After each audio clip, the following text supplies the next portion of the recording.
আসসালামু আলাইকুম সকলকে, আশা করি সবাই ভালো আছেন। আজকে নতুন ভিডিওতে আপনাদের সকলকে স্বাগত জানাচ্ছি। আমি আরাফাত। তো জাপানে কিন্তু এখন প্রচন্ড গরমের সময় চলছে। তো জাপানে এখন এই গরমের সময়টিতে আমরা সব ভাই ব্রাদার একসাথে খুব চমৎকার একটি জায়গায় গোসল করার উদ্দেশ্যে এসেছি। তো ফিশিং, এখানে সারাদিন একটি সময় আমরা ইনশাল্লাহ একসাথে কাটাবো। তো সকল ভাই ব্রাদার একসাথে সবাই সাথে থাকবেন ইনশাল্লাহ। চলুন আপনাদের সম্পূর্ণ জায়গাটার একটা ভিউ দেখিয়ে নিয়ে আসি। এখানে পাহাড় থেকে যে পানিটা, এটা সম্পূর্ণ এখান থেকে ফ্লো হচ্ছে। সামনে ওইখানে একটি খুবই চমৎকার একটি আসলে জলপ্রপাতের মতো একটি জায়গা রয়েছে, এবং সম্পূর্ণ যে জায়গাটি রয়েছে দেখুন পাহাড় পর্বতে কিন্তু ঘেরা। আমরা সবাই আজকে আরো অনেক ভাই ব্রাদার ওইখানে অপেক্ষা করতেছে। আসলে অত্যন্ত প্রখর রৌদ্র আজকে।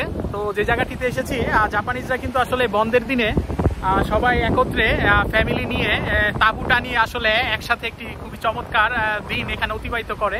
তো আমি জাস্ট আমার পিছনের লোকেশনটা আপনাকে দেখাচ্ছি। তো এখানে কিন্তু দেখা যাচ্ছে যে ওনারা কিন্তু কেউ ফিশিং করছে, দেখা যাচ্ছে এখানে জাপানিজরা ফিশিং করছে। তো এখানে চারদিকটা খুবই চমৎকার, এবং এখানে দেখুন তাঁবু টানিয়ে রেখেছে, এবং ওইখানে আমি যাওয়ার চেষ্টা করব। যদিও জাপানিজদের আসলে পারমিশন ছাড়া তাদের ছবি ভিডিও না করাটাই বেটার, কিন্তু তারপরেও পরিবেশটা এরকম, চেষ্টা করব কিছুটা ভিডিও করার জন্য। তো দেখা যাক। কিন্তু আসলে জাপানিজরা এখানে বাচ্চাদেরকে নিয়ে কিন্তু ফিশিং করছে। তো সারাদিন একটি সময় সুন্দরভাবে অতিবাহিত করার জন্য তারা আসলে প্ল্যান প্রোগ্রাম করে আসে, গাড়ি নিয়ে আসে, সকল ধরনের এলিমেন্টগুলো নিয়ে আসে। দেখুন জাপানিজরা কিন্তু এখানে দুপুরের খাওয়া দাওয়া করছে, বাচ্চারা খেলাধুলা করছে। খুবই চমৎকার একটি অ্যাটমসফিয়ার এখানে। তো পাহাড়ের পাদদেশে আসলে ঝর্ণার পানিগুলো খুব চমৎকার ভাবে ফ্লো হয়ে আসছে। দেখুন এখানে বাচ্চারা গোসল করে বাবার হাত ধরে চলে যাচ্ছে। তো আসলে সবাই এখানে গাড়ি নিয়ে যার যার সকল সারাদিনের সামগ্রীগুলো সাথে করে নিয়ে আসে, যেন একটি ডে লং ট্যুর যেটাকে বলে। আসলে এখন তো আমাদের মজবাস্তি কেবল শুরু হয়েছে। ইনশাআল্লাহ পাশে থাকবেন। খুবই চমৎকার একটি লোকেশন। একটু পরে খেলবো আমরা, দেখবেন ইনশাআল্লাহ খেলা হবে। একটু পরে নাগিন ডান্স হবে। আমার অনুমতি আইছে দুলাভাইয়ের লগে এতক্ষণ ভালো লাগছিল না। দুলাভাই আইছে, দুলাভাই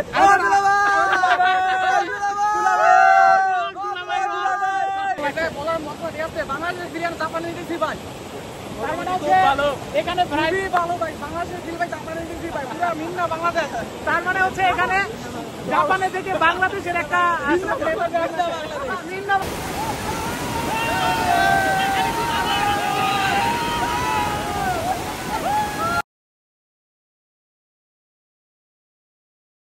এখানে আসার পর সবাই যেন তার ছোটবেলায় ফিরে গিয়েছে।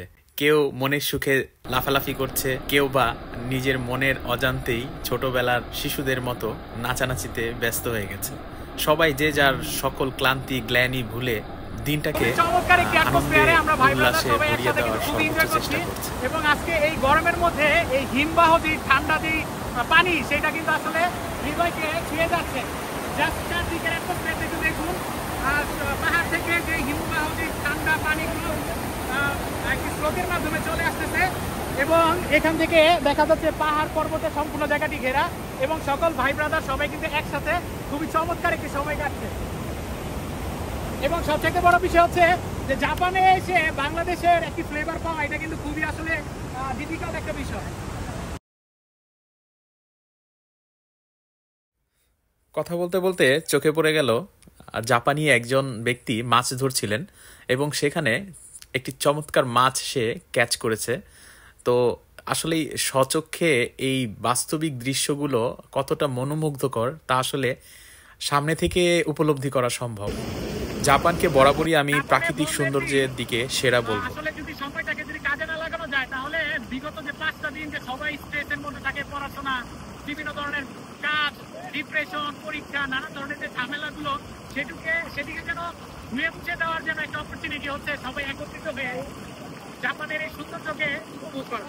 আসলে যে জায়গাটিতে এসেছি সেখানে সবাই একসাথে, বাঙালি ভাই ব্রাদার জাপানে একসাথে থাকতে পারাটা, বসতে পারাটা, ঘুরতে যাওয়াটা, এটা কিন্তু আসলে বড় একটা অ্যাচিভমেন্ট। পুরো সপ্তাহে উইকেন্ডেতে আমরা আসলে উইকেন্ডে কেউ ঘোরার সুযোগ পায় না। তো উইকেন্ডে হচ্ছে আপনার স্যাটারডে সানডেতে আমরা আসি। তো আজকে স্যাটারডে কারণে মানে এখানে ঘুরতে আসা। তো আমাদের প্রত্যেক উইকেন্ডে আসলে ঘুরতে যাওয়া হয় না। সবাই ব্যস্ত। জাপান হচ্ছে ব্যস্তের দেশ আর কি, সবাই ব্যস্ততার মধ্যে দিয়ে কাটায়। আমাদের যারা বড় ভাইয়ারা আছে, সেন্টার আছে, সবাই ব্যস্ততার মধ্যে আছে। আমরা যারা এখন ডাক্তার হিসেবে আছি কিংবা স্টুডেন্ট হিসেবে যারা আছি, তাদেরকে আসলে বড় ভাইরা ওই ব্যস্ততার মাঝে আমাদেরকে সময়টা দিচ্ছে আর কি। এখানে একটা কথা আমি শেয়ার করতে চাই, সেটা হচ্ছে যে সেনপাই মানে হচ্ছে বড় ভাইদের কথা যেহেতু বললো, তাহলে আমি একটা কথা বলি যে বৃক্ষের যেমন শেকড় যদি শক্ত না হয়, তাহলে ফল যেমন বড় গাছ যেমন ঝড় ঝাপটি সহ্য করতে পারে না, ঠিক এই কমিউনিটিতেও কিন্তু আমাদের বড় ভাই এবং একজন আপু আছে। আমি খুবই ক্ষুদ্র একজন ব্যক্তি, কিন্তু এই সমাজটাকে, এই বড় ছোট সবাইকে একসাথে করে এই যে প্রোগ্রামগুলি অ্যারেঞ্জ করে, আরিয়ান ভাইয়া থেকে শুরু করে, রিগান ভাইয়া থেকে শুরু করে, আইরিন আপু, বিশেষ করে তাকে তো অনেক অনেক ধন্যবাদ। কারণ হচ্ছে দেখেন, আমরাও ব্যস্ত, তারাও কিন্তু 5 দিন ব্যস্তই থাকে, কিন্তু তারপরেও এই ব্যস্ততার মাঝে এই এতগুলো ছেলে মেয়েকে একত্রে একটা বন্ধনে একটি মালার সুতার মতো যে বেঁধে রাখা, এটা কিন্তু সবার দ্বারা হয় না। এই জন্য আমার অন্তরের অন্তঃস্থল থেকে অনেক অনেক ধন্যবাদ। কারণ হচ্ছে এই কমিউনিটিতে হচ্ছে আপনারা হচ্ছে মধ্যমণি, এবং এত সুন্দর একটি এই সুন্দর একটি সমাজ ব্যবস্থার মধ্যে আসলে থাকতে পারাটা আসলে সৌভাগ্যের। তো আসলে যে কোনো জায়গায় যদি আসলে এরকম বড় ভাই এবং বোনের মতো যদি সম্পর্ক গড়ে ওঠে, তাহলে আসলে জাপান মনে হবে না, জাপানকে এক টুকরো বাংলাদেশ মনে হবে। ঠিক আছে, আমাদের কিন্তু এখানে কখনো মনে হয় নাই যে আমরা জাপান আছি, কারণ এই যে রাসেল ভাই আছে, রিগান ভাই আছে, এখানে আছে।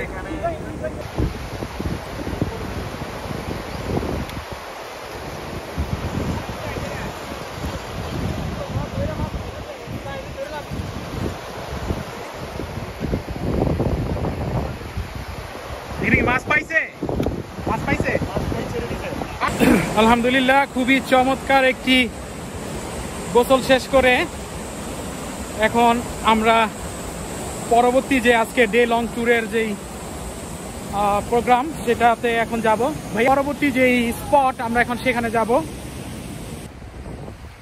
তো ডে লং ট্যুরের মধ্যে আজকে এখন গোসল শেষ করে আমরা এখন আমাদের সেকেন্ড যেই স্পেস যেখানে আমরা এখন যাব, সেখানে ক্যাম্পিং করা আছে, সেখানে দুপুরে খাওয়া দাওয়া হবে এবং সেখানে লম্বা একটি সময় আমরা অতিবাহিত করবো। আমাদের সাথে থাকুন। হ্যাঁ, ইনশাল্লাহ এখন খাওয়া দাওয়া হবে। ইনশাল্লাহ। তো সবাই সাথে থাকবেন, আবার খুবই শীঘ্র দেখা হচ্ছে। ডেলং প্রোগ্রামের এখন দ্বিতীয় ভাগে অংশগ্রহণ করার জন্য আমরা সবাই গাড়িতে করে যে যার মতো পিকনিকের স্পটে চলে যাচ্ছি। আমরা যেখানে গোসল করেছি সেখান থেকে প্রায় 10-15 মিনিটের গাড়ির রাস্তা। তো আমরা সেখানে যাব এবং সেখানে জোলাপাতি যেটাকে বলে বাংলাদেশে, সেটার আয়োজন করা হয়েছে এবং রাত্রিতে সেখানে খাওয়া দাওয়া হবে, গেট টুগেদার, গান বাজনা হবে, সব কিছু মিলিয়ে একটি অন্যরকম অ্যাটমসফিয়ার আশা করছি। তো চলুন দেখা যাক কি হয়, সাথে থাকবেন আশা করছি শেষ পর্যন্ত। জোলাপাতি খেলার জন্য আমরা সবাই যখন একটি বড় খোলা স্থানে চলে গেলাম, প্রথমেই আকর্ষণ ছিল হচ্ছে সবার প্রতি যে যেহেতু জাপানে আমরা সবাই জানি যে যার যার দায়িত্ব নিজ দায়িত্বে পালন করতে হয়, আর শৃঙ্খলা বোধের ব্যাপারে জাপান সেরা। তো সেই ক্ষেত্রে এখানে তার ব্যতিক্রম হয়নি। সাইদ ভাইয়া সবাইকে বুঝিয়ে দিচ্ছিল কার কি কাজ হবে, কে রান্না করবে, কে কোটাকুটির কাজ করবে, কে মুরগি রান্না করবে, কে মুরগি ধৌত করবে, থালা বাসন ধৌত কার, এবং সব প্রোগ্রাম শেষ হয়ে যাওয়ার পরে গোছগাছের দায়িত্ব কার। প্রত্যেককে দায়িত্বগুলোকে ছোট ছোট করে ভাগ করে দেওয়া হচ্ছিল। আমার ভাগে পড়েছিল চা বানানো এবং হচ্ছে চা সার্ভ করা। তো চা বানানো এবং সার্ভ করা খুবই এনজয় করেছি। তো প্রথম অবস্থাতে সবাইকে যার যার দায়িত্বগুলোকে বন্টন করে দেওয়া হয়েছে। তারপরেই শুরু হয়ে গেল প্রোগ্রামের মূল আকর্ষণ। আর সেটা হচ্ছে আমরা যারা জানি, সবাই জানি যে জোলাপাতি যখন খেলা হয় তখন কিন্তু জোলাপাতির যে মূল আকর্ষণ সেটা হচ্ছে যে সবাই বাড়ি থেকে কিছু কিছু জিনিস কন্ট্রিবিউট করবে এবং সমন্বিতভাবে সেই কন্ট্রিবিউশনটাকে পরবর্তীতে রান্না বাড়া করা হবে এবং সবাই মিলে সেটাকে খাওয়া হবে। এটাই কিন্তু আসলে জোলাপাতির মূল আকর্ষণ। যে জিনিসটা এখানে দেখতে পেরে খুবই চমৎকার লেগেছে। আর এটার নেতৃত্ব দিচ্ছিলেন আমাদের আপু, আইরিন আপু। তো আইরিন আপুর আসলে অভিরুচির আসলেই প্রশংসা করতে হয়, কারণ হচ্ছে প্রোগ্রামের ডেকোরেশন এবং হচ্ছে শৃঙ্খলাবোধ, এটা কিন্তু টোটালি তার দ্বারাই নিয়ন্ত্রিত হয়েছে। তো এই বুদ্ধিটাও তার। তো পরবর্তীতে আমরা দেখতে পেলাম যে যে যে বাসা থেকে যা যা নিয়ে এসেছে তা একটা সারিবদ্ধভাবে লাইনের মাধ্যমে আপুর কাছে হস্তান্তর করছিল এবং আপু সেগুলোকে রিসিভ করে সব কিছুকে একত্রিত করছিল। এবং মাঝে খুবই ফান হচ্ছিল, কারণ কে কি নিয়ে আসছে তার উপরে খুবই ফানি কমেন্ট করছিল আপু। তো সব মিলিয়ে খুব চমৎকার একটা এনভায়রনমেন্ট মাত্র শুরু হলো। একে একে সবাই যার যার মতো চাল, ডাল, ডিম, কেউ পেঁয়াজ, কেউ বিভিন্ন ধরনের পানীয়, বিভিন্ন ধরনের জিনিসের সামগ্রী কিন্তু এখানে যে যার মতো নিয়ে এসেছে। আসলে এখানে এমন অনেক ব্যক্তিত্ব কিন্তু উপস্থিত আছেন যে একাই চাইলে সম্পূর্ণটা স্পন্সর করতে পারতো, কিন্তু আসলে বিষয়টা হচ্ছে যে অংশগ্রহণমূলক যে অনুষ্ঠান সেটার মধ্যে কিন্তু মজাটা একটু অন্যরকম থাকে। তাই সবার বাসা থেকে পার্টিসিপেশন করেছে, সেটা কিন্তু আসলেই মজার মাত্রাটাকে আরও অন্য লেভেলে নিয়ে গিয়েছে। তো পরবর্তীতে এই সকল খাবারগুলোকে এবার প্রস্তুত করার জন্য পদক্ষেপগুলি নেওয়া হবে। যাকে যে দায়িত্ব দেওয়া হয়েছে সেই দায়িত্ব অনুযায়ী যার যার দায়িত্ব পালন করবে। সবাই পার্টিসিপেশনের মাধ্যমে প্রোগ্রামটাকে আরও প্রাণবন্ত করে তুলবে। এরই মাঝে যে যার মতো তার দায়িত্ব পালনে সবাই সক্রিয় হয়ে গেল। যেহেতু আমার দায়িত্ব ছিল চা বানানো, তো চা বানানো আমাদের যেই 2-3 জনকে ভাগ করে দিয়েছে, তা আমাদের এক আপু, তিনি ছিলেন আমাদের নেতৃত্বের প্রধান। চা বানানোর পুরো প্রক্রিয়াতে তিনি সহায়তা করেছে, আমরা শুধু তাকে একটু সহায়তা করেছি। তো চমৎকার একটা অভিজ্ঞতা ছিল এবং চাটাও কিন্তু বেশ মজা হয়েছে, সবার কাছে প্রশংসা কুড়িয়েছি।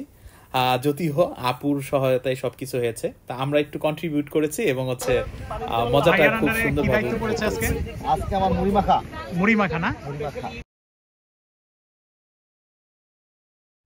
বিকেলের হালকা খাওয়া দাওয়া হিসেবে বাঙালিদের প্রথম পছন্দ হচ্ছে ঝালমুড়ি, আর আজকের প্রোগ্রামের ঝালমুড়ি বানানোর দায়িত্ব ছিল বিজয় ভাইয়ার।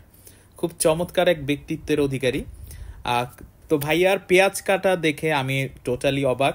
সে খুবই এক্সপার্ট ওয়েতে পেঁয়াজ কাটতে পারছে, খুবই ভালো লেগেছে। পেঁয়াজ কাটার স্কিলটা দেখুন, খুবই চমৎকারভাবে স্লাইস করছে পেঁয়াজগুলো। যদিও জাপানে যারা থাকে ছেলে এবং মেয়েদের মধ্যে আসলে রান্না করার বিষয়ে কিছুটা অভিজ্ঞতা সবার হয়েই যায় একটা সময়, কিন্তু ভাইয়ার এক্সপার্টিজমটা খুব ভালো ছিল, আমরা উপভোগ করছিলাম। এবং সর্বোপরি তিনি মুড়ি বানানোর জন্য যা যা করার প্রয়োজন তার প্রস্তুতি নিচ্ছিলেন। পেঁয়াজ কাটছিলেন, মরিচ কাটছিলেন এবং সালাদ রেডি করছিলেন। মুড়ি যে মাখানোর যখন স্টার্ট করলো তখন কিন্তু আসলে জিভে জল আসার মতো একটা পরিস্থিতি, কারণ অনেক দিন পর বাঙালিয়ানি ট্রেডিশনে একটু মুড়ি খাওয়ার সুযোগ হচ্ছে। তো চমৎকার ভাবে সব প্রস্তুতি চলছিল। কিভাবে উনি মিক্স করলেন, চমৎকার হয়েছে তাই না? সেই ক্ষেত্রে খুবই আমার কাছে খুব ভালো লাগছে আর কি।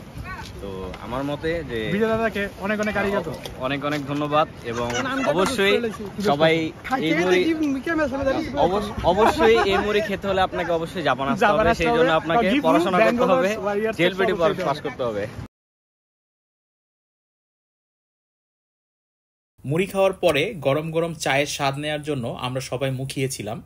তাই চা যেহেতু আমাদের দেওয়ার কথা ছিল, তাই সবার মধ্যে সুষমভাবে চাটা বন্টন করলাম। পরবর্তীতে এখন আমাদের আরেকটি সেগমেন্ট শুরু হয়ে গেল, সেটা হচ্ছে আমাদের সবচাইতে ইম্পর্টেন্ট ইভেন্ট, সেটা হচ্ছে ক্রিকেট খেলা। আসলে আমাদের এই সমাজ ব্যবস্থাটার মধ্যে আমরা যেখানে বসবাস করি, এই ভ্রাতৃত্বের বন্ধনটা আসলে ক্রিকেট খেলাকে কেন্দ্র করেই করা হয়েছে। তো আসলে ক্রিকেট আমরা যেখানে সুযোগ পাই, যে অবস্থাতে সুযোগ পাই, আমরা কিন্তু এখানে ক্রিকেট খেলার কিন্তু প্রচণ্ডভাবে প্রবণতা সবার মধ্যে লক্ষ্য করা যায়। তো খেলাটা খুবই অল্প ওভারের মধ্যে ছিল, কিন্তু খুবই প্রাণবন্ত হয়েছে। শেষ পর্যন্ত একেবারে টাই সিচুয়েশনের মধ্যে খেলাটা শেষ হয়েছে। খেলার মধ্যে কিন্তু তর্ক বিতর্ক এগুলির সমন্বয়ে কিন্তু খেলাটা আরো বেশি মজা হয়। তো এখানে সেটা ঘটেছিল শেষ মুহূর্তে, একেবারেই বিভিন্ন ধরনের ডিসিশন নিয়ে রান নিয়ে একটা যে তর্ক বিতর্ক সেটা কিন্তু খেলারই একটা সৌন্দর্য। তো রান চোরামানি করা এবং বিতর্ক করা এটা আমাদের আসলে ট্রেডিশন। তো সেই ক্ষেত্রে আসলে খেলা খুবই জমজমাট অবস্থা। দেখা যাক কে জিতে।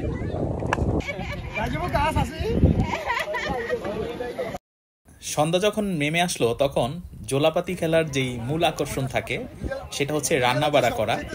আর সেই পর্বটা শুরু হলো। মাটির চুলা ছিল না, তো আমরা অনেক কষ্ট করে ভাইয়ারা চুলার একটা মেকানিজম করেছিল, এখানে অনেক বুদ্ধি খাটিয়ে লার্কি ব্যবস্থা করেছিল, আশেপাশ থেকে কুড়িয়ে লার্কি ম্যানেজ করা হয়েছে। আসলে সবকিছু টাকা দিয়ে করা যেত, কিন্তু বাস্তবিকভাবে জোলাপাতির যেই ছোটবেলার যে টেক্সচারটা ছিল সেটা ধরে রাখার জন্য কিন্তু আসলে এত পরিশ্রম করা। তো লার্কিও কুড়িয়ে জোগাড় করা হয়েছে, চুলাও নিজেরা ম্যানেজ করে বানানো হয়েছে। পরবর্তীতে যখন রান্না শুরু হলো তখন কিন্তু আসলে সবার মধ্যে একটা উৎফুল্ল অন্যরকম কাজ করছিল। সবাই কিন্তু প্রচন্ড এনজয়ের সাথে কিন্তু রান্নাবাড়া করছিল। দৃশ্যগুলো দেখে নিতান্তই খুব ভালো লাগছিল। সাথে সাথে আফসোসও হচ্ছিল যে আমার স্ত্রী সন্তান যদি পাশে থাকতো তাহলে হয়তো বা আজকে তারাও এই পার্টিসিপেশনে অংশ নিতে পারতো। তো ইনশাল্লাহ আল্লাহ পাক আপনাদের দোয়া আশীর্বাদ থাকলে অন্য কোনো প্রোগ্রামে ইনশাল্লাহ ওরা অ্যাটেন্ড হবে, এই দোয়া করছি। আপনারা দোয়া করবেন আমার জন্য, আমার স্ত্রী সন্তানের জন্য। তো পার্টি অলরেডি শুরু হয়ে গেছে এবং রান্নাবাড়াতে সবাই ব্যস্ত। আমাদের মূল নেতৃত্বে যারা ছিলেন তারা দুজন চমৎকার ব্যক্তিত্ব। চমৎকার ভাবে আমরা সবাই ভিডিও, কেউ ছবি তুলছিলাম, যে যার মতো আসলে বিভিন্ন ধরনের কলা কৌশল করছিলাম এবং বিকেলের যে মজাটা সেটা খুব সুন্দরভাবে উপভোগ করছিলাম। খিচুড়ি রান্না প্রায় শেষ পর্যায়ে। এই খিচুড়ির নাম দেয়া হয়েছে বৌজামাই খিচুড়ি। যেহেতু ইকরাম ভাইয়া এবং ভাবি সমন্বয়ে রান্নাটা হয়েছে, তাই আজকের খাবারের নাম দেয়া হয়েছে বৌজামাই খিচুড়ি। এবার খাবার সার্ভের পালা। ক্রমান্বয়ে শৃঙ্খলভাবে খাবার ডিস্ট্রিবিউট করা হচ্ছে। অ্যাজ ইউজুয়াল প্রথম থেকেই বলেছি এখানে সুশৃঙ্খলতাটা খুবই মেনটেন করা হয়। তো খাবার সার্ভ করা হচ্ছে, যে যার মতো একটা প্লেট নিয়ে আসতেছে এবং তার মধ্যে শৃঙ্খলাভাবে খিচুড়ি এবং প্লাস হচ্ছে আনুষঙ্গিক ডিম প্লাস হচ্ছে মুরগির গোস্ত যেটা রান্না করা হয়েছে সেগুলো ডিস্ট্রিবিউট করা হচ্ছে। সত্য কথা বলতে খাবারটা কিন্তু অনেক মজা হয়েছিল, যেটা একেবারেই মানে মুখে বলে প্রকাশ করতে পারছি না। আসলে খুবই চমৎকার ছিল। তো সামগ্রিকভাবে আজকে সারা দিনটি খুবই চমৎকার কেটেছে। এই প্রোগ্রামের পরে গানের প্রোগ্রাম ছিল, তো আনফরচুনেটলি আমিও যেহেতু একটু গানে পার্টিসিপেট করাতে আমি আসলে ভিডিও করতে পারিনি। তো ইনশাল্লাহ খুব শীঘ্রই আবার কোনো না কোনো ভিডিও নিয়ে হাজির হব। সেই পর্যন্ত ভালো থাকবেন, আমার জন্য দোয়া করবেন সবাই। আসসালামু আলাইকুম সকলকে, ভালো থাকবেন সবাই।